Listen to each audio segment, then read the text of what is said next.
சாலமோனின் ஞானம். அதிகாரம் 3. நல்லார் பொல்லாரின் முடிவு. நீதிமான்களின் ஆன்மாக்கள் கடவுளின் கையில் உள்ளன. கடும் தொல்லை எதுவும் அவர்களை தீண்டாது. அறிவிலிகளின் கண்களில் இறந்தவர்களைப் போல் அவர்கள் தோன்றினார்கள். நீதிமான்களின் பிரிவு பெரும் துன்பமாக கருதப்பட்டது. அவர்கள் நம்மை விட்டு பிரிந்து சென்றது பேரழிவாக கருதப்பட்டது. அவர்களோ அமைதியாக இளைப்பாறுகிறார்கள்.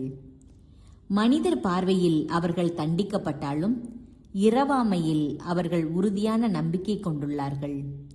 சிறிதளவு அவர்கள் கண்டித்து திருத்தப்பட்ட பின் பேரளவு கைமாறு பெறுவார்கள். கடவுள் அவர்களை சோதித்தறிந்த பின் அவர்களை தமக்கு தகுதி உள்ளவர்கள் என்று கண்டார். பொன்னை உலையில் இட்டு புடமிடுவது போல் அவர் அவர்களை புடமிட்டார். எரி பழி போல் அவர்களை ஏற்றுக்கொண்டார்.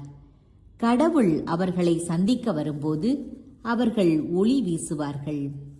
அரிதாள் நடுவே தீப்பொறி போல பறந்து சுடர் விடுவார்கள். நாடுகளுக்கு தீர்ப்பு வழங்குவார்கள். மக்கள் மீது ஆட்சி செலுத்துவார்கள்.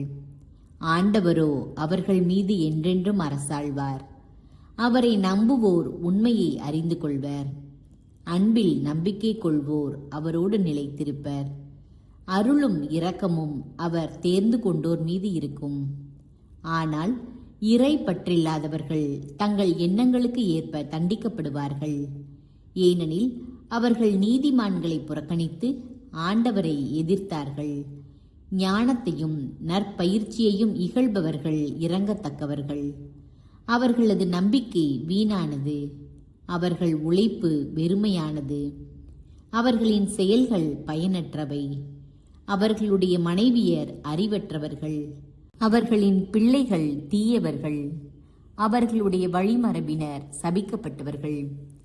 தூய்மை இழக்காத தவறான உடலுறவு கொள்ளாத மலடி பேறு பெற்றவர். மனிதரை கடவுள் சந்திக்க வரும்போது அப்பெண் கனி தருவார். நெறிக்கெட்ட செயல்களை செய்யாத, ஆண்டவருக்கு எதிராக தீயவற்றை திட்டமிடாத அன்னகர்களும் பேறு பெற்றோர். அவர்களது பற்றுறுதிக்கு சிறப்பு கைமாறு வழங்கப்படும். ஆண்டவரின் கோவிலில் அவர்களுக்கு இனிமைமிக்க பங்கு அளிக்கப்படும். நல்ல உழைப்பின் பயன் புகழ்ச்சிக்குரியது. அறிவு திறனின் ஆணிவேர் அசைவுறாதது. விபசாரிகளின் மக்கள் முதிர்ச்சி அடைய மாட்டார்கள். தவறான உடல் உறவால் பிறப்பவர்கள் வேரோடு அழிவார்கள். அவர்கள் நீண்ட நாள் வாழ்ந்தாலும் அவர்களை யாரும் பொருட்படுத்த மாட்டார்கள்.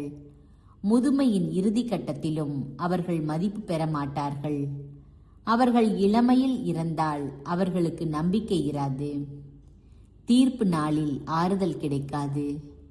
நேர்மையற்ற தலைமுறையின் முடிவு மிக கொடியது.